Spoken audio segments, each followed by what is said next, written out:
नमस्कार दोस्तों, मेरा नाम है शुभम और मेरे इस YouTube चैनल पर आप सभी का स्वागत है। आज मैं बताने वाला हूं आप लोगों को कि एक फार्मासिस्ट आप कैसे बन सकते हैं। दवाई के उद्योग की अगर बात करें तो एक फार्मासिस्ट बहुत ही इम्पोर्टेंट रोल निभाता है। वैसे देखा जाए तो डॉक्टर और मरीज के बीच में एक कड़ी का काम करता है फार्मासिस्ट। डॉक्टर और मरीज के बीच में एक लिंक बॉन्ड बनाता है फार्मासिस्ट। एक फार्मासिस्ट के पास कार्य करने के लिए कई बेहतरीन विकल्प रहते हैं। वो चाहे तो मेडिकल रिसर्च में भी काम कर सकते हैं और अपना खुद का केमिस्ट शॉप भी खोल सकते हैं। इसका मतलब कि एक फार्मासिस्ट सार्वजनिक और निजी दोनों संस्थानों पर काम कर सकते हैं। अब आपको ये जान लेना जरूरी है कि फार्मासिस्ट क्या है। फार्मासिस्ट एक प्रकार की डिग्री होती है जिसके लिए आपको पढ़ाई करना पड़ता है।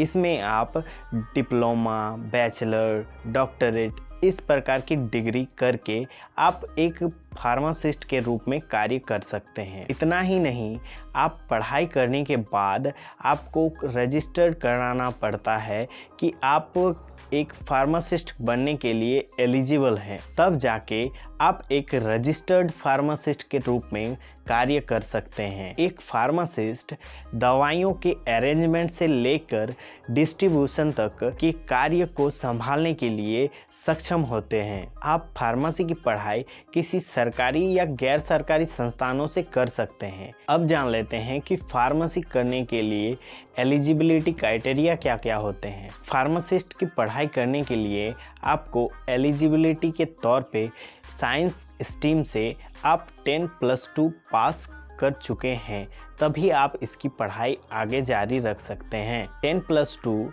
अगर आप मैथ साइंस से किए हैं या बायो साइंस से किए हैं, इससे कोई फ़र्क नहीं पड़ता कि आप किस स्ट्रीम से आप पास किए हैं। लेकिन 10+2 में फिजिक्स, केमिस्ट्री, बायोलॉजी या मैथ ये होना ज़रूरी है। बहुत सारे स्टूडेंट इस बात से कंफ्यूज रहते हैं कि उन्होंने 10+2 मैथ साइंस से किया था, वो फार्मेसी कर सकते हैं या नहीं। तो मैं आपको बता दूं कि 10+2 आप साइंस स्ट्रीम से पास किए हैं, यही काफ़ी है। फार्मेसी में ये कहीं भी नहीं लिखा हुआ है कि आप मैथ से किए हैं तो आप फार्मेसी नहीं कर सकते हैं। फार्मेसी में एडमिशन लेने के लिए मैथ या बायो की ज़रूरत नहीं पड़ती है। फार्मेसी मैथ या बायो दोनों के स्टूडेंट कर सकते हैं। अब जान लेते हैं कि फार्मेसी करने के लिए कोर्स क्या अवेलेबल हैं। जब आप 10+2 पास कर लिए हैं तो आपके लिए बहुत सारे विकल्प रहते हैं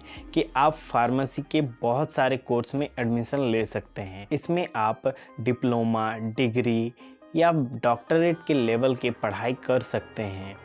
डिप्लोमा इन फार्मेसी करने के लिए आपको 2 साल की पढ़ाई करनी पड़ती है। वहीं बैचलर्स करने के लिए आपको 4 साल की पढ़ाई करनी पड़ती है। और अगर आप डॉक्टरेट करना चाहते हैं तो आपको 6 साल की पढ़ाई करनी पड़ती है। जब आपने फार्मेसी की पढ़ाई पूरी कर ली तो आपको फार्मेसी काउंसिल ऑफ इंडिया में रजिस्टर करवाना पड़ता है।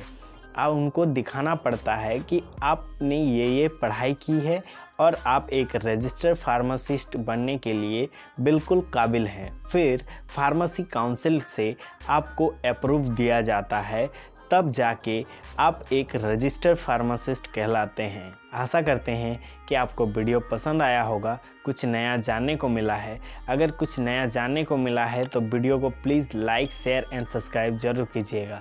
Thank you.